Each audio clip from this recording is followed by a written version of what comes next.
आज गब्बर ना सडनली से खांसी करने लगा था, उसको पता नहीं क्या हो गया। बाकी मैंने सुना है अगर बदलते मौसम की वजह से ना इनको जैसे खांसी वगैरह आने लग जाती है, जैसे आपके पास भी डॉग होगा तो उसको खांसी आने लग जाती है।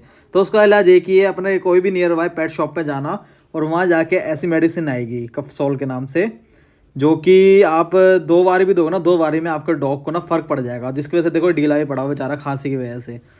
और ये कफ्स जो सिरप है ना ये वाला, ये जैसे आपको सब कुछ लिखा होगा इसमें, जैसे कि आपके पप्पी वगैरह होगा तो उसको कितना देना है। मेरे तो लार्ज है तो उसको मतलब 10 ml देना है ट्वाइस अ डे, मतलब 2 बार देना है, ठीक है। पर अभी दे दूंगा मैं, बाकी अभी इसको फ़र्क पड़ जाएगा, बाकी थोड़ा सुबह दूंगा।